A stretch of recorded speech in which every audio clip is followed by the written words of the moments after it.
Hello friends, welcome to my YouTube channel last minute तैयारी by Neetu Sharma. और आज जो हम टॉपिक डिस्कस करने जा रहे हैं वो है हमारा क्लास 10th बायोलॉजी का chapter number 7 control and coordination. इसका सेकेंड टॉपिक हम डिस्कस करेंगे which is about the human nervous system. Previous video में हमने न्यूरॉन एंड रिफ्लेक्स सेक्शन की बात की थी। आज हम ह्यूमन का नर्वस सिस्टम, उसमें कौन कौन से डिफरेंट पार्ट्स होते हैं, कैसे क्या ब्रेन काम करता है, ये सब बात करेंगे। तो आइए स्टार्ट करते हैं। ह्यूमन नर्वस सिस्टम जो है इसको हम डिवाइड कर सकते हैं इनटू 3, CNS, PNS और ANS। फुल फॉर्म बता देते हैं। CNS होता है सेंट्रल नर्वस सिस्टम बेटा, PNS होता है पेरिफेरल नर्वस सिस्टम और ANS होता है हमारा ऑटोनॉमिक नर्वस सिस्टम। ठीक है। अब क्या है कि CNS, PNS और ANS है तो नर्वस सिस्टम के पार्ट, लेकिन इनके अंदर फर्दर सब पार्ट्स हैं। जैसे CNS की हम बात करें, और हमारी NCERT में ये क्लासिफिकेशन नहीं दिया हुआ है बट ये क्लासिफिकेशन इंपॉर्टेंट है। CNS के अंदर बेटा 2 पार्ट होते हैं और दोनों ही हमने पढ़ने हैं, एक हमारा ब्रेन और एक हमारा स्पाइनल कॉर्ड। ठीक है। इस वीडियो में हम ब्रेन पढ़ेंगे और स्पाइनल कॉर्ड हमने थोड़ा बहुत पढ़ा है, जो कि रिफ्लेक्स सेक्शन में बात की थी। बहुत इंपॉर्टेंट है ये रिफ्लेक्स सेक्शन के पॉइंट ऑफ व्यू से। ठीक है। ब्रेन हम इस वीडियो में डिस्कस करेंगे, ब्रेन के तीनों part, fore brain, mid brain और हिंड ब्रेन। फिर हम बात करते हैं PNS की। अब PNS क्या है? PNS की फुल फॉर्म है peripheral nervous system. Peripheral nervous system में सारे नर्व्स आती हैं, यानी न्यूरॉन्स आते हैं। अब 2 तरह के न्यूरॉन्स है, एक है क्रेनियल और एक है स्पाइनल। ठीक है। क्रेनियल नर्व्स और स्पाइनल नर्व्स, नर्व्स न्यूरॉन्स एक ही बात है बेटा। क्रेनियम क्या होता है? क्रेनियम होता है ये स्कल होता है क्रेनियम। ठीक है। क्रेनियल नर्व वो नर्व्स हैं जो सारी ब्रेन से आ रही हैं। ठीक है, विच अराइज फ्रॉम ब्रेन। और स्पाइनल नर्व्स वो नर्व्स है जो हमारी स्पाइनल कॉर्ड से आ रही है, जो हमारी स्पाइन से आ रही है। ठीक है। तो CNS हो गया ब्रेन और स्पाइनल कॉर्ड, PNS हो गया क्रेनियल और spinal nerve. Autonomous nervous system, autonomous नाम से पता चल रहा है कि ये वो सिस्टम है जो हमारी बॉडी के जितने भी ऑटोनॉमस वर्क, यानी इनवॉलेंटरी काम, जिसमें हमारा कोई मर्जी चलने का काम नहीं है, ऑटोनॉमिक सिस्टम। ठीक है। उसके 2 पार्ट होते हैं, सिंपैथेटिक और पैरासिम्पैथेटिक। हमारे ऑटोनॉमस सिस्टम को कंट्रोल करने के लिए 2 सिस्टम है, सिंपैथेटिक, पैरासिम्पैथेटिक, जो कि हमने 11th क्लास के अंदर जो फिजियोलॉजी है, हमारे बहुत सारे इनवॉलेंटरी काम होते हैं।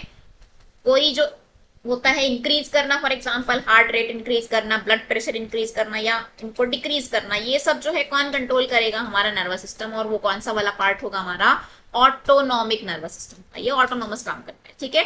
अब हम इस वीडियो में जो टॉपिक डिस्कस करेंगे वो है हमारा human brain. Very important topic, और इसको हम पूरा डिस्कस करेंगे। NCERT में जो है वो NCERT तो पूरी कवर है, उसके अलावा जो आप लोगों के लिए इंपॉर्टेंट है, जो इंटरेस्टिंग चीजें हैं, वो भी हम यहाँ पर डिस्कस करेंगे। तो ये स्टार्ट करते हैं ह्यूमन ब्रेन के बारे में। ठीक है। ह्यूमन ब्रेन बहुत ही कॉम्प्लेक्स हमारा ऑर्गन है, और हम जो भी काम कर रहे हैं ना, वो सब किस वजह से है? हमारी ब्रेन की वजह से। कंट्रोल सिस्टम है हमारी बॉडी का। ठीक है। बहुत सारे काम करता है, वो गिनाने की जरूरत नहीं है कि धीरे धीरे जैसे हम पार्ट्स पढ़ेंगे ना, तो वो जब पार्ट्स पढ़ेंगे तो हर पार्ट जो जो फंक्शन परफॉर्म करेगा वही सारी चीजें हम बात कर लेंगे। ऑलरेडी भी हमें पता ही है कि क्या क्या काम हम ब्रेन से कर सकते हैं। एवरेज हमारे ब्रेन का वेट होता है 1 किलो के आसपास, 1 से 1.5 किलो इतना वेट होता है पूरे ब्रेन का। ठीक है। थोड़ा कम ज्यादा इतना होता ही है। और ये ब्रेन होता कहाँ पर है बेटा? हमारा ये ब्रेन होता है स्कल के अंदर। ये जो खोपड़ी होती है इस स्कल के अंदर प्रेजेंट होता है, और इस स्कल को हम कह देते हैं क्रेनियम। ठीक है। उसके अंदर जो ब्रेन होता है, और जो तुम्हारा, जैसे अगर हम बात करने की, ये तुम्हारी स्कल है और ये अंदर हमारा ब्रेन है। तो ब्रेन और स्कल, तो ब्रेन के बाहर जो है ये जो स्ट्रक्चर, ये जो जगह है ना, यहाँ पर एक फ्लूइड प्रेजेंट होता है, इसको हम कहते हैं बेटा सेरेब्रोस्पाइनल फ्लूइड। जो यहाँ CSF लिखा हुआ है ना, यानी इस खोपड़ी के अंदर और ब्रेन के बीच में, उसमें जो जगह है ना, उसमें एक फ्लूइड भरा होता है, इसको हम कहते हैं सेरेब्रोस्पाइनल फ्लूइड। यहाँ से बढ़ता हुआ जाता है और वो हमारी वर्टेब्रास यानी स्पाइन में भी होता है। अब ये जो सेरेब्रोस्पाइनल फ्लूइड होता है, इसका काम क्या होता है कि मान लो अगर चोट लग गई, थोड़ी बहुत कुछ हिट हो गया हमारे ब्रेन से, तो वो उस शॉक को क्या करता है? एब्जॉर्ब करने का काम करता है, कि सीधी चोट हमारे दिमाग पर ना लगे, उसके लिए बीच में क्या दिया हुआ है? ये एक उसका हम कह सकते हैं कि प्रोटेक्शन के लिए है, और शॉक से प्रिवेंट करता है कि एकदम से शॉक सीधा ब्रेन को ना लगे। ठीक है। चलिए पार्ट्स ऑफ ब्रेन की बात करते हैं। जो हमारी ब्रेन को 3 पार्ट्स में डिवाइड किया हुआ है, फोर ब्रेन, मिड ब्रेन और हिंड ब्रेन, और फर्दर इनके फर्दर क्लासिफिकेशन है। जैसे फोर ब्रेन के अंदर हमारा 3 पार्ट है जो हम डिस्कस करेंगे, सेरेब्रम, थैलेमस और हाइपोथैलेमस। देन हम बात करेंगे मिड ब्रेन की और फिर हिंड ब्रेन जिसके अंदर सेरेबेलम, पॉन्स, मेडुला। बच्चे बहुत कंफ्यूज रहते हैं सेरेब्रम और सेरेबेलम में।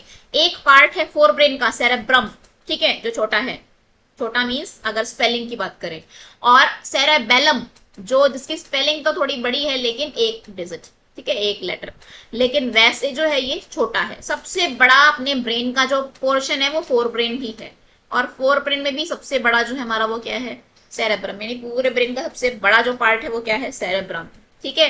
हिंड ब्रेन बेटा वही है, पीछे छोटा दिमाग कहते हैं ना, और पीछे मत मारो छोटा दिमाग है, वो हिंड ब्रेन वही छोटा दिमाग है, ठीक है।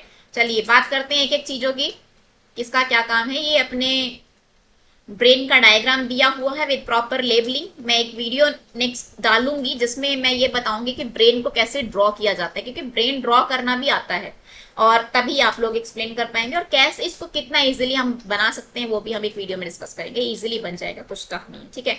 चलिए सेरेब्रम की बात करते हैं। सेरेब्रम हमारे जो ब्रेन का सबसे बड़ा पार्ट है, ऑलरेडी बता दिया, 70% जो पोर्शन है अपने ब्रेन का वो सेरेब्रम की वजह से ही होता है। अब सेरेब्रम, जैसे आप लोगों ने अखरोट देखा होगा ना, वॉलनट, वॉलनट को जैसे हम खोल देते हैं ऐसे, तो वॉलनट में भी ऐसे दो पोर्शन होते हैं, इसी तरीके से सेरेब्रम में भी ऐसे दो हेमिस्फेयर होते हैं, दो आधे आधे हेमिस्फेयर होते हैं जो एक दूसरे से जुड़े होते हैं फाइबर्स के थ्रू। उस फाइबर को हम कहते हैं कॉर्पस कैलोजम, याद रखना है ये कॉर्पस कैलोजम, ठीक है बेटा। बहुत सारी चीजें हैं इसमें जो 11th के लेवल की हैं, 11th का भी पूरा कवर होगा, 11th वाले भी ये वीडियो देख सकते हैं, 10th वाले भी देख सकते हैं, 10th वालों को थोड़ा सा एडिशनल नॉलेज मिलेगी इससे, ठीक है।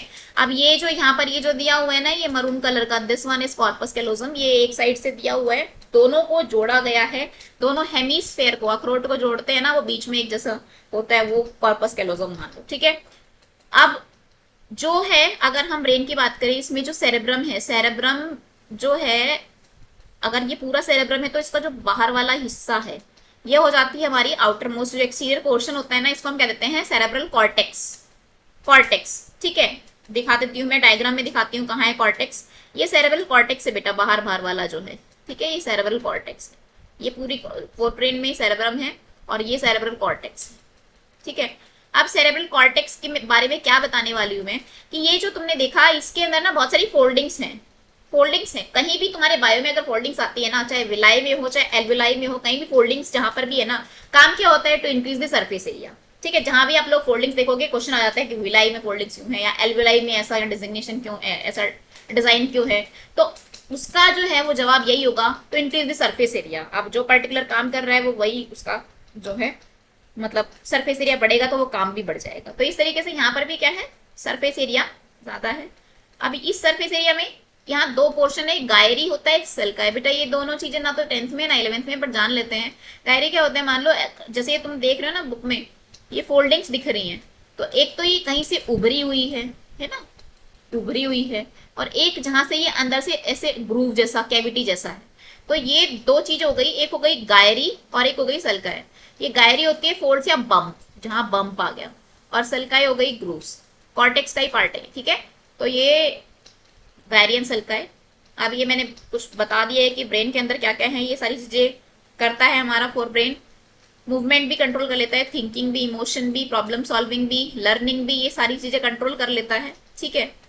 बहुत सारी चीजें हो गई ना बेटा। इंटेलिजेंस, हम कितना, हमारा आईक्यू क्या है वो भी यही है, हमारी मेमोरी क्या है वो भी यही है, हम इतने बड़े बड़े प्रॉब्लम्स को सॉल्व कर लेते हैं वो भी यही है, हमारी थिंकिंग भी यही है, इमोशंस का पार्ट भी इसमें ही आता है, सेंस ऑर्गन से जो इन्फॉर्मेशन होती है वो भी इसमें आता है, बड़ा पार्ट बड़ा काम, ठीक है।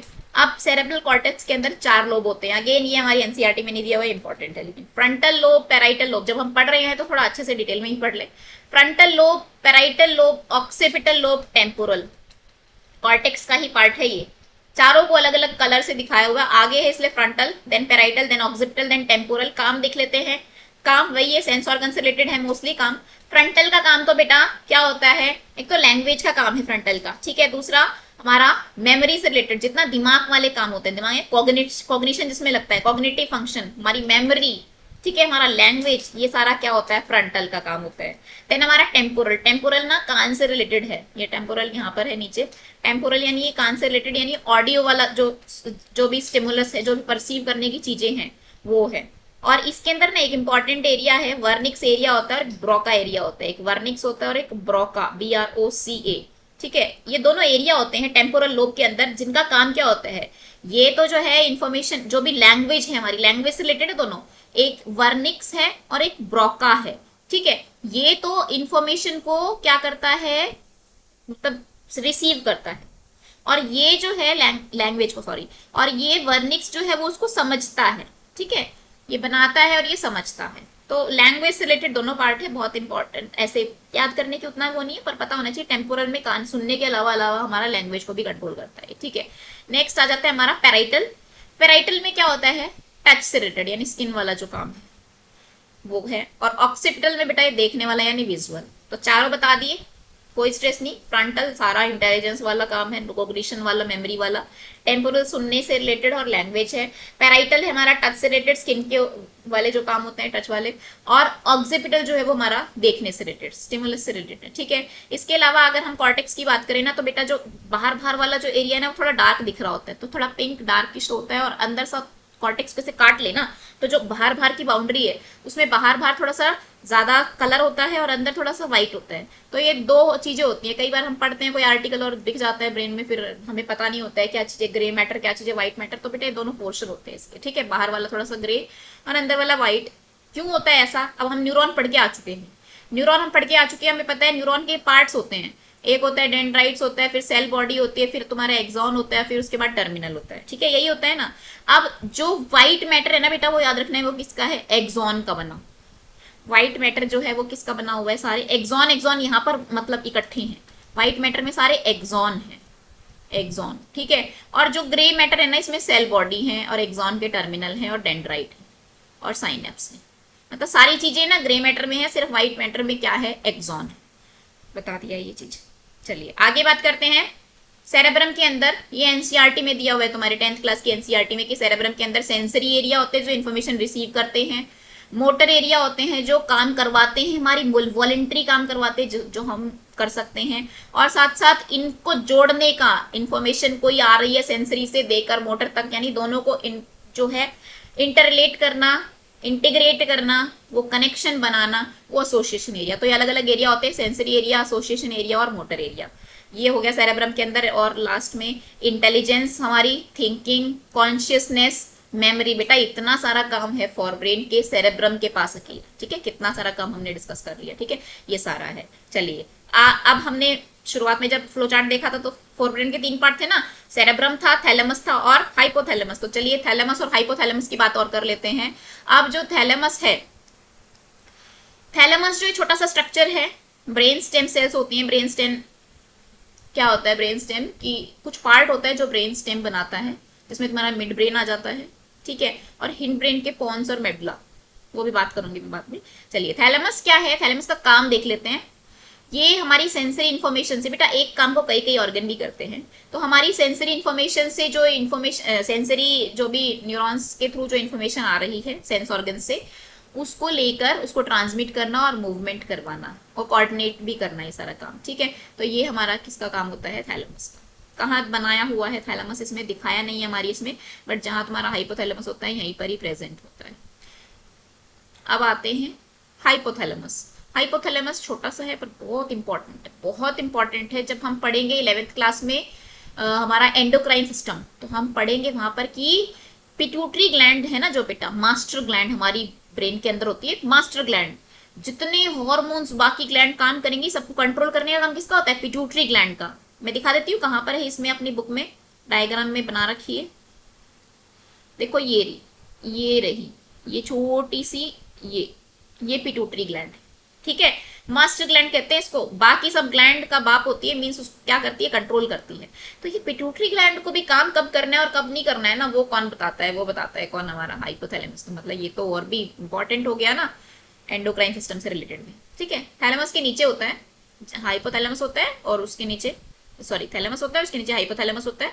बहुत इंपॉर्टेंट है। इसके ना जो फंक्शन है पॉइंट वाइज लिखे हुए हैं। हमारी बॉडी का टेम्परेचर यही करता है, हमारे मूड्स जो है ये करता है, इंफॉर्मेशन ये जो है हमारे हार्मोन है इसेंशियल वो ये करता है। बहुत सारे ऑटोनोमस सिस्टम से जो भी नर्वस सिस्टम है, जो इनवॉलेंट्री काम है वो भी ये करवाता है। हार्ट बीट बढ़ाना, बीपी, एपेटाइट यानी भूख, ये सारे काम इसके होते हैं। ठीक है, और ये पिट्यूटरी ग्लैंड के साथ एक लिंक बनाता है और नर्वस सिस्टम को एंडोक्राइन सिस्टम से जोड़ के रखता है। यही है जो कि ब्रेन का पार्ट भी है और एंडोक्राइन सिस्टम का पार्ट भी, यानी दोनों का लिंक है बेटा। तो हाइपोथैलेमस बहुत इंपॉर्टेंट है फॉर ब्रेन का पार्ट है। नेक्स्ट आ जाते हैं मिड ब्रेन। मिड ब्रेन जो है मेसेनसेफेलॉन कह सकते हैं इसको। ये फोर ब्रेन और हिंड ब्रेन के बीच में होता है, ठीक है। मिड ब्रेन दिखा देती हूँ कहाँ पर बनाया हुआ है डायग्राम में। ये जो पोर्शन है ना बेटा, ये तो ऊपर वाला तुम्हारा फोर ब्रेन हो गया और ये वाला हिस्सा तुम्हारा मिड ब्रेन हो गया। ये ऊपर वाला हिस्सा तुम्हारा फोर ब्रेन हो गया ये, ठीक है। इधर वाला हिस्सा तुम्हारा मिड ब्रेन हो गया और ये जो पोर्शन है इसको मैं कलर कर देती हूँ। एक मिनट, इसको मैं किसी और कलर से कर देती हूँ। मान लो मैं इसको रेड कर देती हूँ। देखो ये वाला हिस्सा, ये वाला हिस्सा, ये तुम्हारा क्या है, मिड ब्रेन, ठीक है। यानी फोर ब्रेन और मिड ब्रेन के, फोर ब्रेन और हिंड ब्रेन के बीच में होता है। क्या क्या काम करता है, बहुत काम है इसके पास। इंफॉर्मेशन एक से दूसरी जगह रिले करवाना इंपॉर्टेंट है इसका काम, ठीक है। मोटर भी काम करता है पर मेनली इसका काम ना होता है रिले का। और हम कितना जगे हुए हैं, कितना ध्यान से, अलर्टनेस से जो काम कर रहे होते हैं बेटा, हमारी अलर्टनेस, अटेंटिवनेस, कॉन्शियसनेस, ये इसका काम होता है, ठीक है। हाँ, थोड़ा सा देखने और सुनने वाला काम में भी ये होता है। और हमारी बॉडी में एक इंपॉर्टेंट हार्मोन होता है, हार्मोन क्या केमिकल कह देते हैं, डोपामीन, न्यूरोट्रांसमीटर होता है। ये भी इंपॉर्टेंट होता है जो कि हमें मतलब कभी खुशी होती है या कोई मोटिवेट जब होते हैं, डोपामीन रिलीज होता है, वो भी मिड ब्रेन का ही रिलीज होने का कारण होता है, ठीक है। फिर आता है हमारा हिंड ब्रेन, रोम्बोएन्सेफेलॉन। रोम्बोएन्सेफेलॉन ये लोकेटेड होता है पोस्टीरियर, पीछे की साइड। फोर ब्रेन एंटीरियर, वो पोस्टीरियर, छोटा दिमाग कहते हैं ना, पीछे प्रेजेंट होता है। बहुत सारे काम है, 3 पार्ट है हमारे, पॉन्स, सेरेबेलम और मेडुला। ये जो पेड़ जैसा दिख रहा है तुम लोगों, ये वाला पेड़ जैसा, ये सेरेबेलम है, ये सेरेबेलम है, ये यहाँ पर, ये देखो ये, ठीक है। छोटा सा पेड़ जो दिख रहा है, छोटा दिमाग, सेरेबेलम, लिटिल ब्रेन, सेरेबेलम है। उसके बाद ये जो हिस्सा है, ये वाला, ये फूला फूला सा हिस्सा है, ये वो व्हाइट वाला दिख रहा था, ये जो है ये पॉन्स है। और इसके नीचे ये ऐसे उभरा हुआ सा, उसको हम क्या देते हैं, मेडुला, ठीक है। ये डायग्राम की टेंशन मत लो, मैं वीडियो बनाऊंगी जिसमें हम डायग्राम कैसे बनाया जाता है वो डिस्कस करेंगे और डायग्राम इजीली बन जाएगा, हमें लेबलिंग भी याद हो जाएगी इजीली, ठीक है। चलिए लास्ट पोर्शन हिंड ब्रेन को डिस्कस कर लेते हैं, सेरेबेलम। सेरेबेलम क्या है, बहुत इंपॉर्टेंट चीज सेरेबेलम की याद रखनी है, जो बैलेंसिंग एंड पोस्चर, इंपॉर्टेंट यही है इसके बारे में, बैलेंसिंग एंड पोस्चर, ये ठीक है। साइकिलिंग करना, हमारी फाइन स्किल्स जो होती हैं, ये बटन बंद करना, शू के लेस जो करना, जो फाइन मोटर स्किल होती है ना बेटा, वो इसका काम होता है। बैलेंसिंग बनाने का काम इसका होता है, ठीक है। हम लिख रहे होते हैं पेंसिल से, हम साइकिल चला रहे होते हैं, वो जो भी पोस्चर का और बैलेंसिंग का काम होता है वो सेरेबेलम का होता है। तुम्हारी एनसीईआरटी में यही लिखा होता है, मतलब एक लाइन और क्वेश्चन जो आता है वो यही यहाँ से आते हैं। उसके बाद पॉन्स रीजन, पॉन्स रीजन जो है वो एक जगह से इंफॉर्मेशन लेगा, दूसरे सारे ब्रेन तक पहुंचाए, ठीक है। एक जगह से इंफॉर्मेशन लेगा और रेस्ट ऑफ द ब्रेन तक जो पहुंचाने का काम है, वही रिले वाला जो काम है वो इसका होता है, ठीक है। और मेडुला, मेडुला क्या बहुत इंपॉर्टेंट है, इनवॉलेंट्री काम करता है मेडुला, याद रखना है ये बात। मेडुला ऑब्लोंगेटा या मेडुला लिखा होता है कहीं, ये इनवॉलेंट्री काम करते हैं जिसमें अपना कोई कंट्रोल नहीं है, जैसे heart rate, blood pressure, respiration, इनको थोड़ी हम बढ़ा सकते हैं या कम कर सकते हैं। तो जितने इनवॉलेंट्री ऑटोनॉमिक वर्क होते हैं ना ये वाले, वो मेडुला ऑब्लोंगेटा करता है। कुछ रिफ्लेक्सेस, हमें पता है कि रिफ्लेक्सेस वैसे स्पाइनल कॉर्ड करती है, लेकिन कुछ रिफ्लेक्सेस होते हैं हमारे, जैसे कफिंग, खांसी आना, छींक आना, कुछ चीज घटकना, वॉमिटिंग आना, ये सारी चीजें जो होती है ना, ये रिफ्लेक्सेस जो होते हैं ये मेडुला करता है। मेडुला का काम याद रखना है, सेरेबेलम का काम याद रखना है, सेरेबेलम बैलेंस, पोस्चर वगैरह, ठीक है। और मेडुला का काम जितने इनवॉलेंटरी काम होते हैं, ठीक है। तो ये हो गया हमारा हिंड ब्रेन, और मतलब मोस्टली सारी चीजें ही हमने इसमें कवर कर ली है। तो अब लास्ट तक आप लोग आ गए हो, पूरा ब्रेन हमने डिस्कस कर लिया है, उसके सारे पार्ट डिस्कस कर लिए हैं। तो जब मैं क्लास लेती हूँ ना, एक क्वेश्चन बहुत बच्चे पूछ लेते हैं, डाउट बहुत होते हैं बच्चों के, कुछ कुछ टॉपिक्स में कुछ ज्यादा ही होते हैं। तो बच्चे पूछते हैं मैम कोमा क्या है, ठीक है, कोमा वाला क्या सिचुएशन होती है, और या ब्रेन डेड वो क्या सिचुएशन होती है। तो कुछ लोगों को लगता है कि ब्रेन डेड हो गया, कोमा हो गया, सेम हो गया, बट ऐसा सेम नहीं होता बेटा, दोनों में डिफरेंस होता है। बात कर लेते हैं क्या होता है कोमा और क्या होता है ब्रेन डेड। एक मिनट लगेगी, ठीक है। अब जो कोमा वाली सिचुएशन होती है ना, उसमें ऐसा होता है कि अनकॉन्शियस स्टेज होती है। ऐसा हो गया मतलब नींद में है और सालों की नींद हो गई हो, ठीक है, अनकॉन्शियस है वो। बट ऐसा नहीं है कि ब्रेन काम नहीं कर रहा है, ब्रेन का कुछ हिस्सा काम नहीं करेगा, बट कुछ हिस्सा भी काम कर रहा है। कौन सा हिस्सा काम कर रहा है? वो हिस्से जो हमारी बॉडी के सिस्टम को रेगुलेट करते हैं। भाई हमारी ब्रीदिंग चल रही होगी, अगर जो बंदा कोमा में होगा ना, उसकी उसकी क्या होगी, रेस्पिरेशन चल रही होगी, उसका हार्ट भी चल रहा होगा, वो चीजें तो चल रही होगी, तभी ना वो लाइफ जी रहा है। उसको मरा हुआ नहीं घोषित करते हैं कोमा वाले को, वो जिंदा होता है बट वो कॉन्शियस नहीं होता है, ठीक है। उसके कुछ पार्ट ब्रेन के एक्टिव होते हैं। हाँ, ये है कि वो स्टिमुलस को रिसीव नहीं कर पा रहा होगा और उसको रिस्पॉन्स नहीं दे पा रहा होगा उसका, वो होता है कोमा। और ब्रेन डेड क्या होता है बेटा, इंपॉर्टेंट इंपॉर्टेंट मतलब बहुत लोगों के डाउट होते हैं, मतलब बच्चे में से पूछते हैं, इसलिए मैंने यहाँ डिस्कस किया है कि कोमा और ब्रेन डेड क्या होते हैं। अब ब्रेन डेड क्या है बेटा, ये तो डेथ ही मान लो, ब्रेन काम नहीं करेगा, और ब्रेन काम नहीं करेगा तो बंदा कितनी देर तक नहीं मतलब जी पाएगा। अब ब्रेन ही तो है जो बाकी सिस्टम्स को करवा रहा है, ब्रेन ने काम करना बंद कर दिया, नहीं सारे पार्ट्स ने काम करना बंद कर दिया।